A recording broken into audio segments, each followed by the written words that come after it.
भारत माता की, भारत माता की। मंच पर विराजमान भारतीय जनता पार्टी के सभी वरिष्ठ महानुभाव और इस चुनाव में भारतीय जनता पार्टी के प्रत्याशी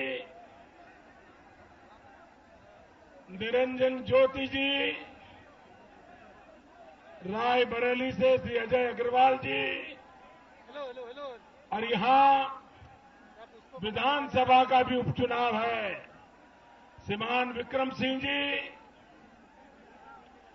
भाइयों बहनों, इस चमचमाती धूप में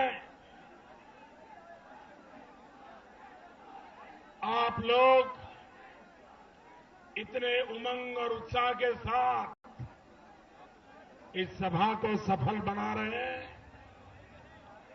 भाइयों बहनों, मुझे आने में विलंब हुआ, आपको कष्ट हुआ, इसके लिए मैं आप सबकी क्षमा मांगता हूं।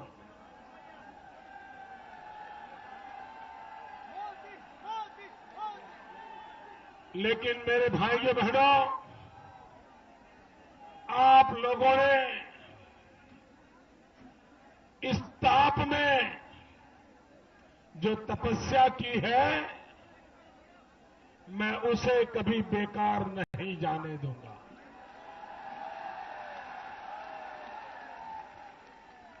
आपने मुझे जो प्यार दिया है, वो प्यार मैं सवाया करके लौटाऊंगा।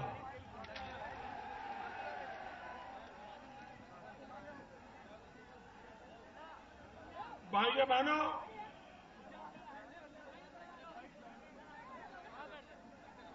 मैं इन दिनों पूरे देश का भ्रमण कर रहा हूं और आजादी के 60 साल के बाद हर जिले से लोग एक ही बात कहते हैं, साहब पीने का पानी नहीं है, पीने का पानी नहीं।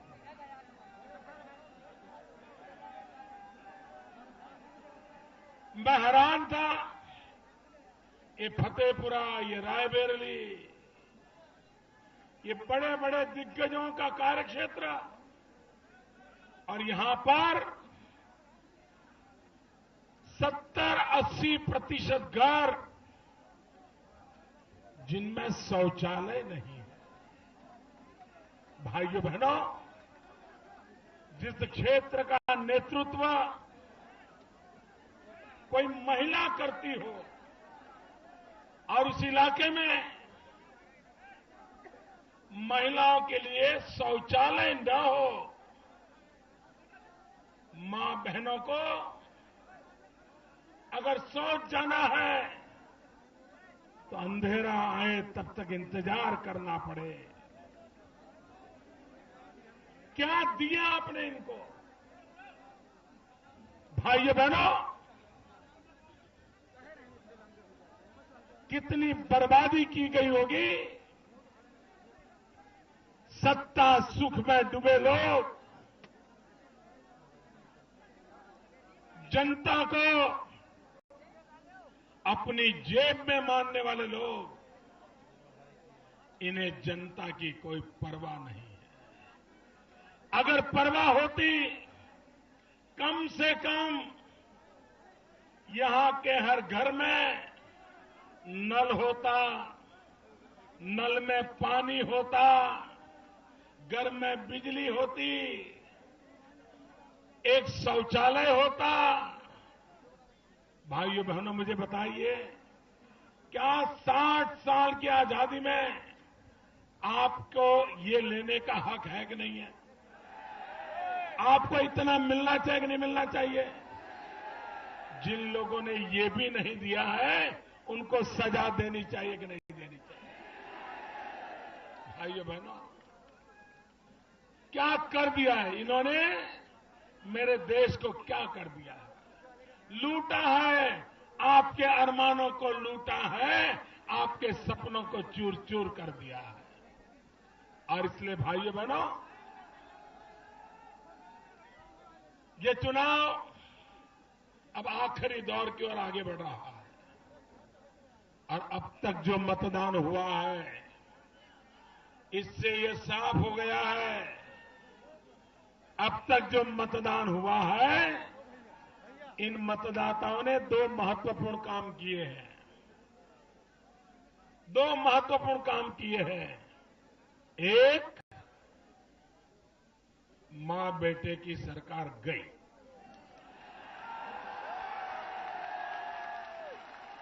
ये पक्का, ये बच नहीं सकते। देश का मिजाज बदल चुका है। और भाइयों बहनों, दूसरा काम किया है, दूसरा काम किया है, नई सरकार की मजबूत नींव का शिलान्यास भी कर दिया है। अब जहां मतदान बाकी है, उनका एक ही काम करना है, दिल्ली में मजबूत सरकार बनाना। उत्तर प्रदेश से सारे के सारे कमल दिल्ली भेजना मैं वादा करता हूं। भाइयों बहनों,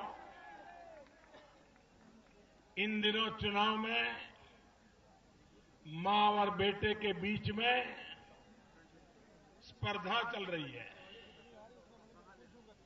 मां और बेटे के बीच में झूठ बोलने की स्पर्धा चल रही है। कौन बड़ा झूठ बोलता है। अगर मां सोमवार को झूठ बोलती है, तो बेटा मंगल को डबल झूठ बोलता है। बेटा मंगल को डबल झूठ बोलता है, तो मां बुधवार को ट्रिपल झूठ बोलती है। और झूठ भी ऐसा बोलते हैं जी, पकड़े जाते हैं। क्योंकि कोई मर्यादा नहीं है उनके झूठ बोलने में। कल ही हमारे राहुल भैया गुजरात आए थे।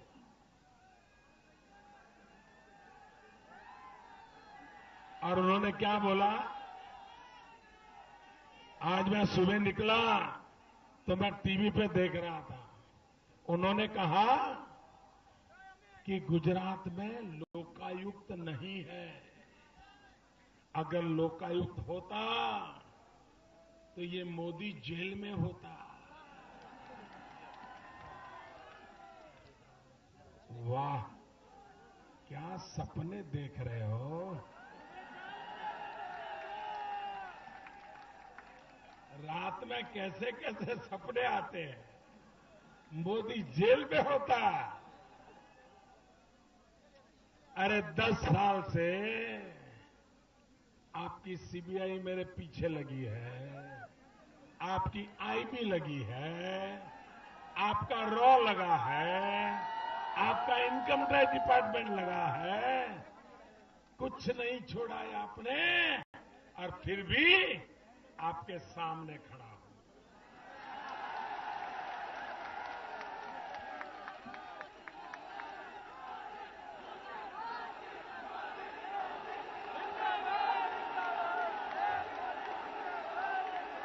भाइयों बहनों, हमारे राहुल भैया ने कहा कि गुजरात में लोकायुक्त नहीं है। अब उनका अज्ञान, ये उनकी अपनी प्रॉपर्टी है, उसके लिए मुझे कुछ कहना नहीं है। लेकिन मेरे देशवासियों को पता होना चाहिए, गुजरात में लोकायुक्त है।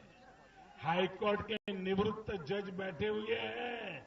इतना ही नहीं, राहुल भैया, आपको ये तो पता होना चाहिए, कि ये जो लोकायुक्त है उसने अभी हमें एक रिपोर्ट दी, जांच रिपोर्ट।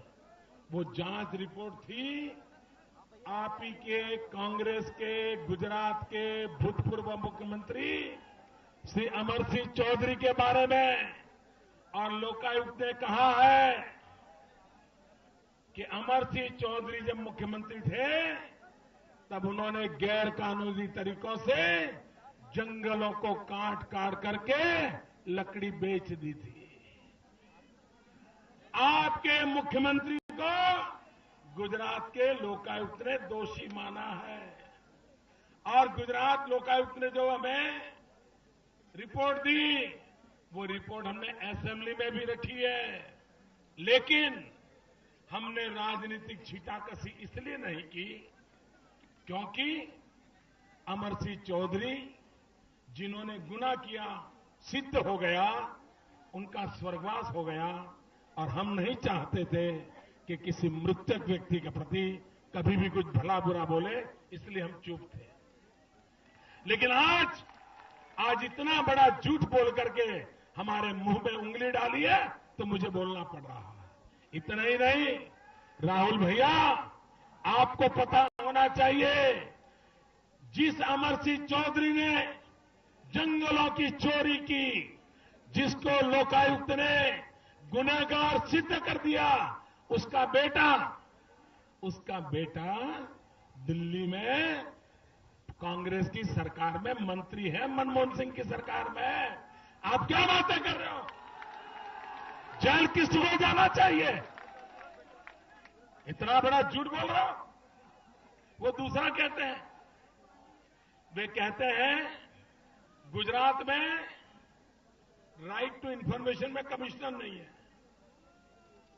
मैं हैरान हूं, अब इतना मामूली ज्ञान नहीं है तो तुम कांग्रेस को कहां ले जाओगे यार? इनको पता होना चाहिए, डे वन से गुजरात में आरटीआई कमिश्नर है। और पहले जो हमारे आरटीआई कमिश्नर थे वो भारत सरकार के बहुत बड़े अधिकारी को हमने बुलाया था, वो तो निवृत्त भी हो गए और दूसरे लोग भी अब काम कर रहे हैं। क्या झूठ बोल रहे हो भाइयों बहनों? मैंने सार्वजनिक जीवन में राजनीतिक आरोप प्रत्यारोप चलते हैं, ऐसा झूठ, और वो भी मां बेटे दोनों बराबर झूठ बोल रहे हैं। भाइयों बहनों, इनको इतना झूठ बोलना पड़ रहा है, और कितना झूठ बोलते होंगे इसका आप अंदाज कर सकते हो। भाइयों बहनों,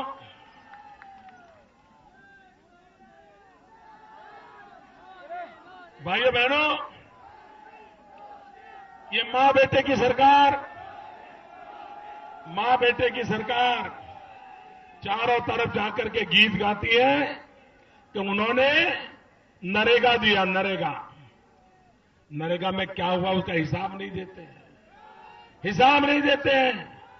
पूरे देश में 5 करोड़ लोगों ने नरेगा में काम करने के लिए अर्जी दी। 5 करोड़ लोगों ने अर्जी दी, और रोजगार कितनों को दिया? सिर्फ 45 लाख। मुझे बताइए, इसको सफलता कहे कि विफलता कहे?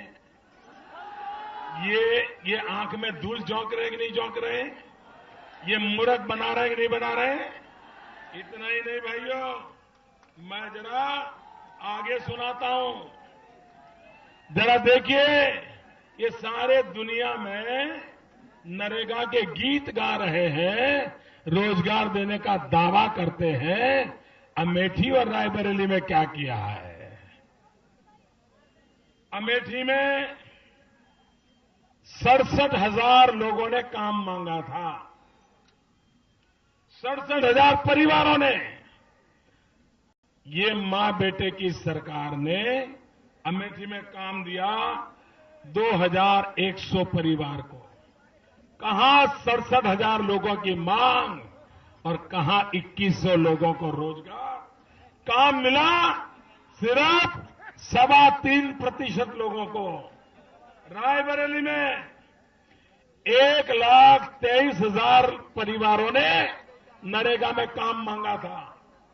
1,23,000 परिवार, काम मिला 3,300 परिवार, मतलब हुआ 1.5%। आप मुझे बताइए भाइयों, जो उनकी सबसे सफल योजना है, जिसके सहारे वो राजनीति करते हैं, उसमें भी काम हुआ कहीं 1.5%, कहीं 3%। आप मुझे बताइए, इसको 100% जाने में 200 साल लगेंगे कि नहीं लगेंगे? तो आप 200 साल तो मरते रहोगे क्या? ऐसी जिंदगी जियोगे क्या? और इसलिए भाइयों बहनों, मैं आपसे अनुरोध करने आया हूं, और ये ऐसी चुनाव है। देखिए कांग्रेस का हाल देखिए, प्रधानमंत्री चुनाव में खड़े नहीं है, प्रधानमंत्री भाग गए। कांग्रेस के सारे दिग्गज मंत्री जो सरकार में बैठे हैं, कोई चुनाव लड़ने को तैयार नहीं है। उनको पता है अब मौत निश्चित सामने है, बच नहीं सकते। चुनाव लड़ने की उनकी हिम्मत नहीं रही भाइयों, सारे के सारे भाग गए हैं। भाइयों बहनों, इस चुनाव में हिंदुस्तान में कई राज्य ऐसे होंगे जहां कांग्रेस का खाता नहीं खुलने वाला। सपा, बसपा, कांग्रेस एक ही चट्टे बट्टे के लोग हैं, गलती मत करना। ये इधर कुश्ती करते हैं, दिल्ली में जाके दोस्ती करते हैं। ये वो टीवी में आता है ना WWF, नूरा कुश्ती आती है, नूरा कुश्ती, ये नूरा कुश्ती वाले हैं। ये सब मिले जुले हैं। इनका एक काम यही है कि तुम्हारे पाप को मैं दबाऊंगा, मेरे पाप को तुम दबाओ, हम मिलकर के पाप करते रहेंगे। भाइयों बहनों, लेकिन मुझे सौभाग्य मिला है, अब काशी में आकर गंगा में इन सबके पापों को मैं धोने वाला हूं। 60 साल के पापों को धोने का पुण्य कार्य ईश्वर ने मुझे दिया है। भाइयों बहनों, अब देश को शासक नहीं चाहिए, देश को शासक नहीं चाहिए, देश को सेवक की जरूरत है। भाइयों बहनों, 60 साल आपने शासक देख लिए, 60 महीने एक सेवक को अवसर दो। आपने 60 साल दिए हैं, 60 महीने एक सेवक को दीजिए। भाइयों बहनों, ये मां बेटे को मुझ पर इतना गुस्सा है, कभी सामने मिल जाऊंगा तो पता नहीं मुझे जिंदा रहने देंगे कि नहीं। इतना गुस्सा है इनको, शायद 12-15 चाटे मार देंगे मुझको। क्यों? उनको गुस्सा इसलिए है कि 60 साल में इस परिवार को किसी ने ललकारा नहीं था।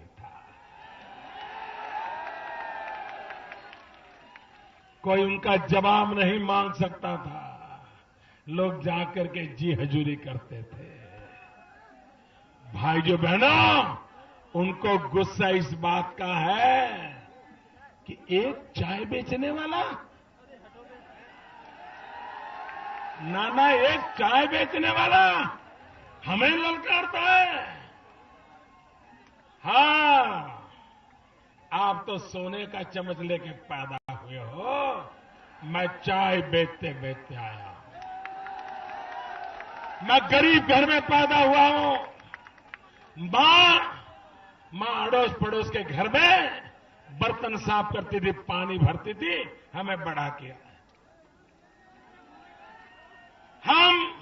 हम गरीबी क्या होती है जानते हैं, गरीब का दुख दर्द जानते हैं, और इसलिए जिंदगी गरीबों के लिए खपाने का फैसला करके निकले हैं। आपकी परेशानी का कारण मैं जानता हूं। आपका गुस्सा मैं जानता हूं। आए दिन मुझ पर झूठे आरोप, गंदे गलीज आरोप लगा रही हो, उसका कारण है कि जमीन खिसक चुकी है। दुनिया की कोई ताकत कांग्रेस को बचा नहीं सकती भाई। सपा को नहीं बचा सकती, बसपा को नहीं बचा सकती। भाइयों बहनों, इन्होंने लूटा है, अब हमें बचाना है। और इसलिए भाइयों बहनों, मजबूत सरकार बनाने के लिए मुझे 300 से ज्यादा कमल चाहिए। उत्तर प्रदेश से सारे के सारे कमल चाहिए। भारत माता की, भारत माता की।